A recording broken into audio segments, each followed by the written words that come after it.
की तुम्ही सत्तेत आहात आणि तरी आंदोलन करताय। मग तुम्हाला जर जनतेसाठी भांडायचं असेल तर सत्तेतून बाहेर या ना। इथं कसं चालू आहे भारतीय जनता पार्टी आणि शिंदे गटाचं, एकाने मारल्यासारखं करायचं, दुसऱ्यांनी रडल्यासारखं करायचं, ही भूमिका शिंदे गटाची या महापालिकेत आहेत। आणि ते सांगतात की आमची शिवसेना, मग शिवसेना ही रस्त्यावर उतरणारी संघटना आहे। मग तुम्ही रस्त्यावर उतरा आमच्या सोबत, सत्तेतून बाहेर या, राजीनामे द्या। तुम्हाला सांगतो खरोखर महापौर असेल आणि आयुक्त असेल यांच्यावरच मनुष्यवधाचा गुन्हा दाखल झाला पाहिजे।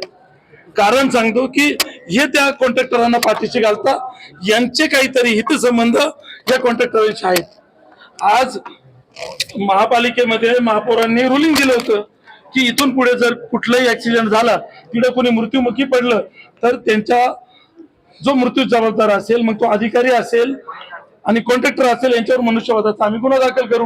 मग आजपर्यंत एकही गुन्हा दाखल झाला नाही। काल दुर्दैवाने 4थं घटना घडली आणि शहरामध्ये 4था व्यक्ती मृत्युमुखी पडला। मग आता हे कधी गुन्हा दाखल करणार आहेत? आज आम्ही आंदोलन केल्यावरती यांनी विशेष महासभाचं 7 तारीख डिक्लेअर केली आणि मागच्या या महासभेला महापौरांनी सांगितलं होतं की लवकरच मी विशेष महासभा घेते। मग विशेष महासभा डिक्लेअर करायला 12 दिवस का लागले? शिंदेच्या शिवसेनेचा असं चुकीचं आहे। या परिवाराला जर तुम्हाला खरंच शिंदे सेनेला मदत करायची होती तर शिंदे सेनेनी त्यांच्या घरी जाऊन मदत करायची होती। त्यांना इथं आणून आंदोलन करून त्याचं राजकारण करायला नकोय। याचं खरं राजकारण जर कुणी केलं असेल तर शिंदे सेनेने केलं। तुम्ही सर्वजण या गोष्टीचे साक्षीदार आहात। सकाळपासून शिवसेनेचे सर्व नगरसेवक पायऱ्यांवर बसून आंदोलन करताय। आम्ही आंदोलन केलं, नंतर महापौरांनी लगेच स्टेटमेंट काढले की 1 तासांनी की 7 तारखेला मी विशेष महासभा घेते।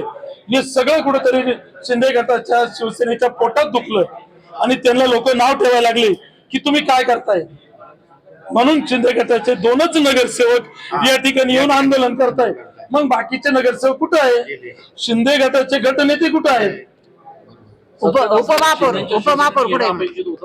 हे बघा, शिंदे सेनेचे उपमहापौर आहेत, शिंदे सेनेचे गटनेते नाहीये आणि त्यांनी सत्तेत असून आंदोलन करणं हे दुर्दैवाची गोष्ट आहे। ही कुठेतरी भारतीय जनता पार्टीची ते लाचारी करताय।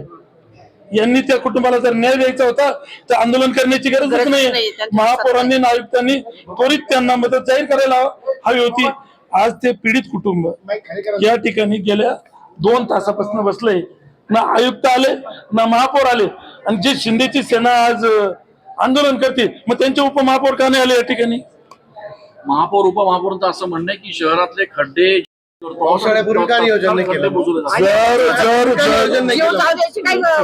जर महापौर आणि उपमहापौर जर पाहणी करताय, पाहणी करण्यापेक्षा या पीडित कुटुंबांना भेटणं हे त्यांचं प्रथम कर्तव्य होतं, ते आले नाहीये। जर महापौर पाहणी करताय तर उपमहापौरांनी द्यायचं। त्यांच्या संघटनेचा महानगर प्रमुख या ठिकाणी आंदोलन करतोय, मग काय येत नाही? तर यांच्यामध्ये खूप विरोधाभास आहे, ताळमेळ नाहीये। त्यांचे नगरसेवक अतिशय दुःखी आहे। ते पश्चाताप करताय की आम्ही भारतीय जनता पार्टीला पाठिंबा दिला आणि सगळ्यात मोठी चूक केली, त्याच्यामुळे आज त्यांचा एकही नगरसेवक या ठिकाणी आलेला नाही। कुटुंबासाठी तुम्ही इथे आला होता, त्या कुटुंबासमोरच 2 शिवसैनिकांमध्ये घोषणाबाजी होते, खडाजंगी बघायला मिळाली। हे जे त्या पीडित कुटुंबासमोर हे झालं याचं कारणच असं आहे की जर तुम्हाला पीडित कुटुंबाला न्याय द्यायचा असेल तर तुम्ही त्वरित आयुक्त आणि महापौरांना बोलून पण न्याय देऊ शकला असता। मग तुम्ही पीडित कुटुंबाला सारखं कॅमेऱ्यासमोर घेऊन येऊन कोण राजकारण करताय? आंदोलन का करताय तुम्ही? सत्तेत आहात ना, आम्ही विरोधात आहोत, आम्ही आंदोलन करतोय। मग पीडित कुटुंबाला सोबत घ्यायचं आणि मीडिया समोर येऊन आंदोलन करायचं आणि 2च नगरसेवक येत आहे। मग तुमचे उपमहापौर कुठे गेले? लावा शिंदे साहेबांना फोन, लगेच ऑन द स्पॉट निर्णय द्या। शिंदे साहेबांचं काम तर तसंच आहे ना की फोन केला की लगेच निर्णय होतो। मग या पीडित कुटुंबाचा निर्णय का होत नाही? म्हणजे नाशिककरांचा जीव इतका स्वस्त झाला आहे की खड्ड्यात पडल्यावर मृत्युमुखी पडले की 10 लाख रुपये भेटतात। असं का? ही चौथी दुर्दैवी घटना घडली आणि 5वी आणि एकाच कुटुंबाला तुम्ही पैसे दिले का बरं दिले? मग हे फक्त देखावा केला का? आज दुर्दैव हे आहे, कुंभमेळा मंत्री गिरीश भाऊ महाजन एका परिवाराला भेट द्यायला जात नाही। भाऊ, या कुटुंबाला इथे